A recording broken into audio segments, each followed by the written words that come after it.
Greetings from Tokyo. My name is Daisuke Beppu. Happy Halloween. I'd like to take this opportunity, my friends, to give some very quick comments about Dario Argento's film, The Bird with the Crystal Plumage.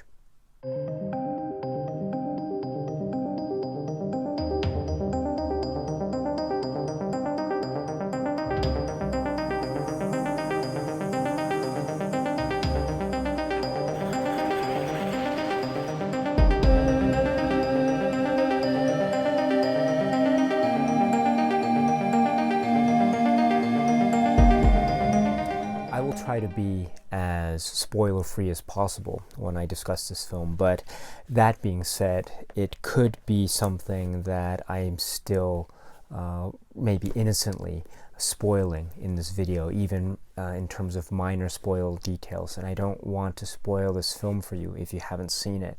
So if you haven't seen it and you are wary and sensitive about spoilers or the potential of being spoiled, I suggest that you can turn off this video and you can come back to it at any time.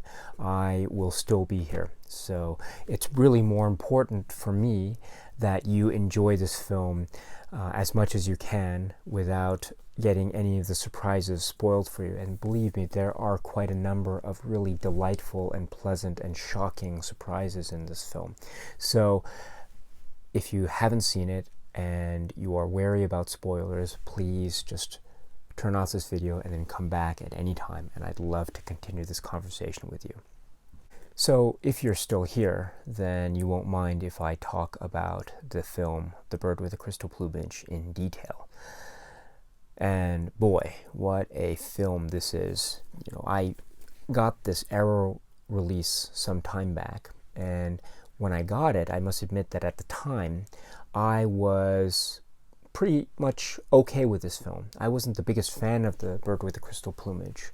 I liked it, but I didn't love it. But as I re-examined and rewatched the film, and I watched the great supplements that are included on this release, I came to the conclusion that yes, this is a very strong Argento film indeed. I'm not sure if it will crack my top 10 Argento films if I were to rank his films, but I think it would be up there, maybe around the 10 or 11 spot perhaps, because it is quite a strong film. It's a strong film, I think, in many respects, but probably fundamentally because I love how, on the one hand, it seems to try to connect to the cinematic past, but also it serves to function as connecting to Argento's future as a filmmaker. Now, what do I mean by that? Well, on the one hand, there are connections to the works of Alfred Hitchcock, which represents, I think, the past, and a glorious past it is indeed. For example, the editing that is employed in Bird with the Crystal Plumage, I think, although it is quite violent when compared to, let's say, Alfred Hitchcock's works, at the same time, it is not as violent as we would later be accustomed to in later Argento films, where we have lots of very intense, gory scenes with a lot of special effects showing actual violence and stabbing and all that stuff.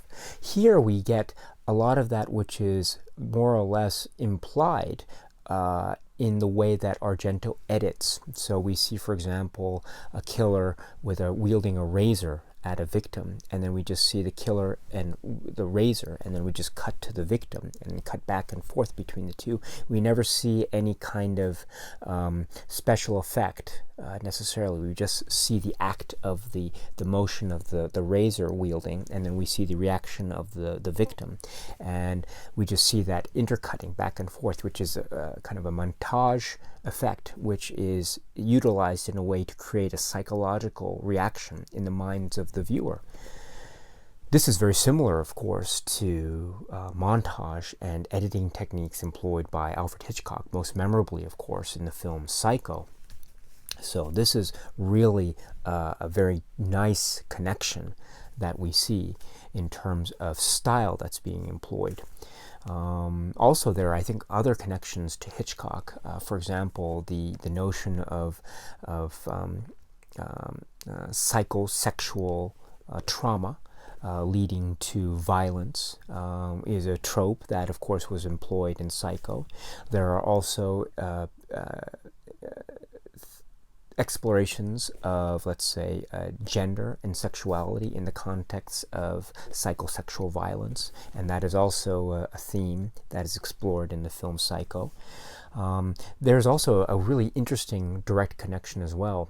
If you remember, there's a scene in the middle of the film, The Bird with the Crystal Plumage, a very random scene of a killer with a gun wearing a very bright yellow coat, and he's trying to kill Sam Dalmas. And you see the shots of the gun, and he's chasing Sam, and he's trying to shoot him, but he fails.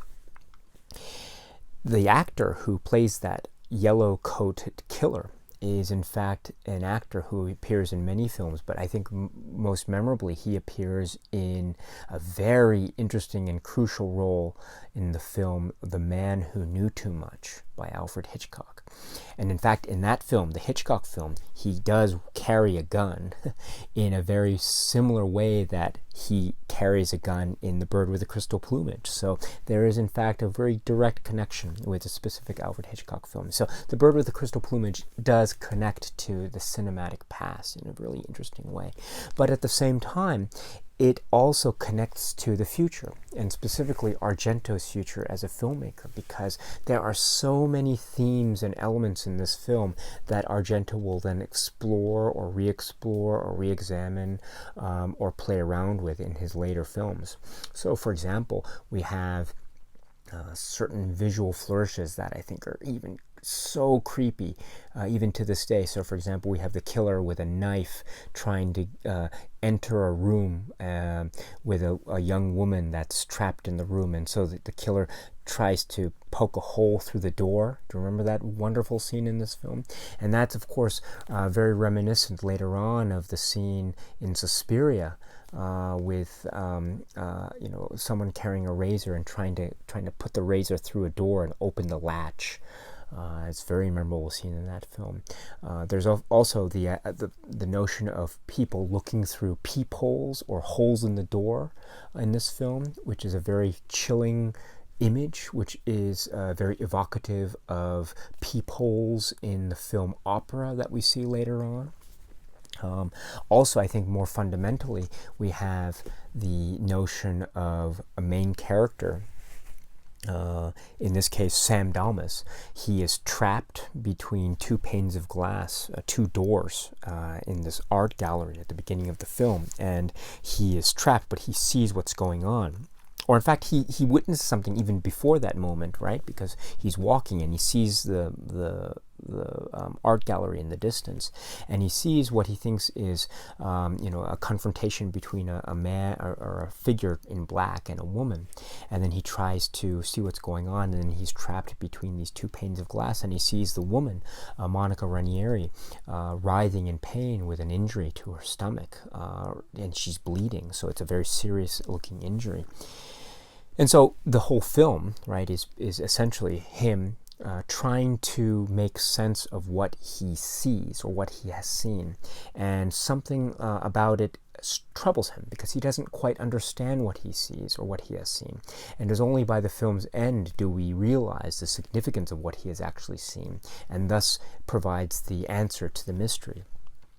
So in this film, we already get the theme of a character seeing something that he or she doesn't quite understand or doesn't know what it means. Or another way of putting it, perhaps, is things are not what they always seem.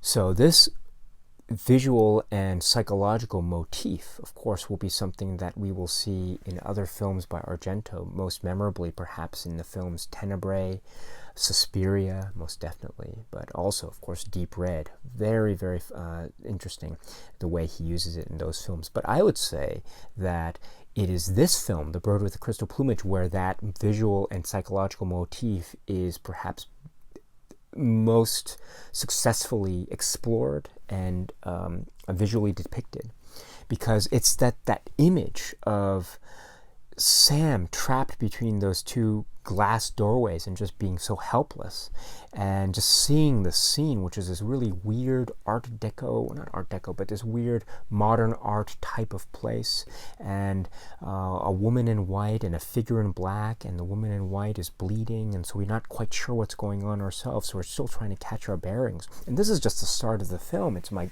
goodness, what a great way to start the film.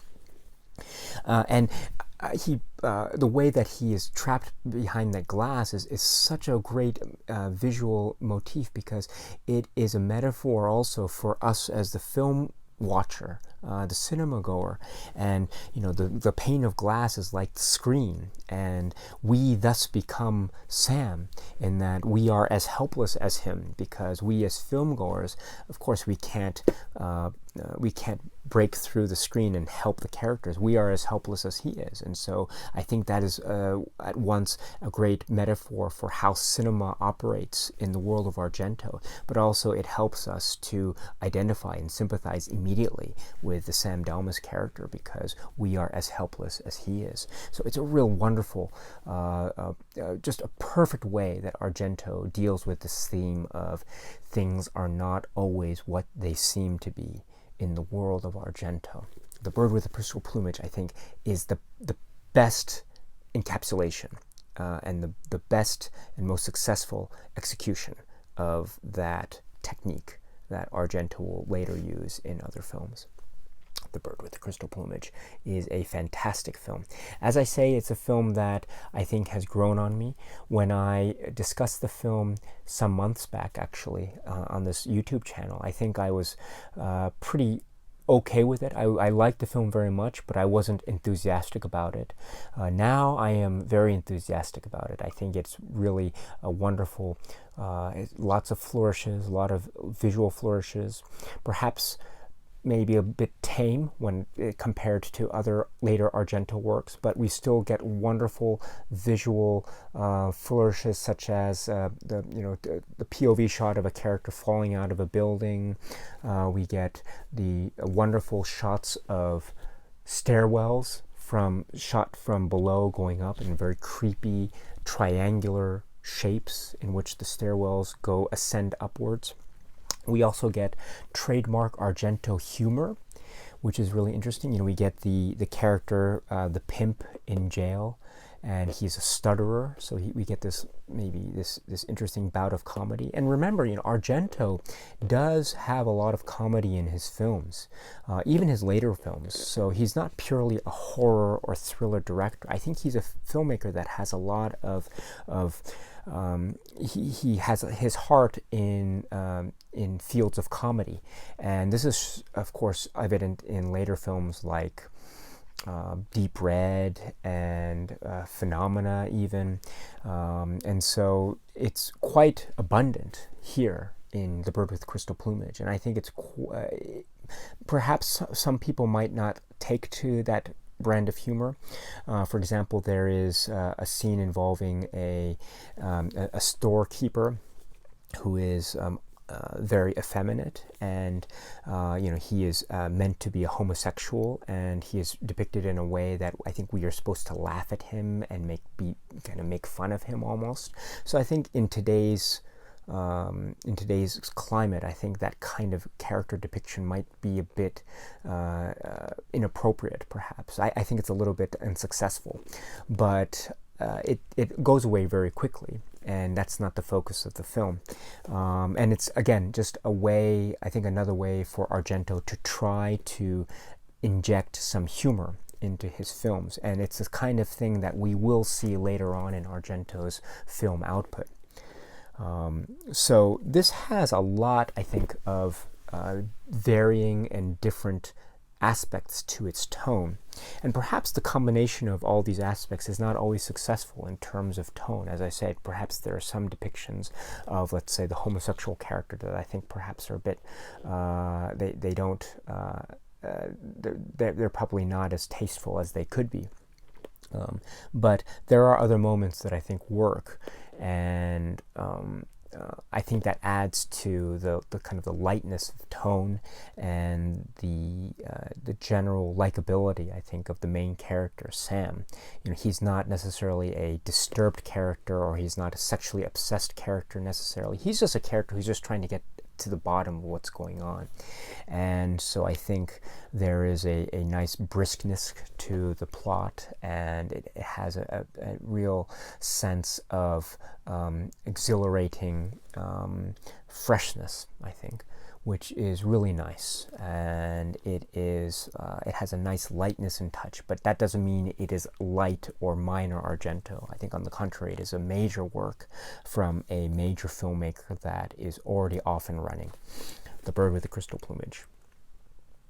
Okay, so let me just stop there, and I would just like to just say that the Arrow release is wonderful. I think you can get this, it's not the limited release, but you can still get the Arrow release on Blu-ray, which is really nice. I really like this limited release because it has some nice features. Although I think they misspell the name Alexandra Heller Nicholas on the back as it appears here. I think they spell her name Alexanda when I think it's supposed to be Alexandra, but that's just a minor quibble. And so I think on the whole, this is a real wonderful package for this film, The Bird with the Crystal Plumage. Very good. So happy Halloween, everybody, and I will make a video next time where I hope to talk about the film Cat O' Nine Tails. Until then, my friends, I hope you are happy and healthy and well, and please keep watching a lot of great and scary movies. Until we meet again, cheers.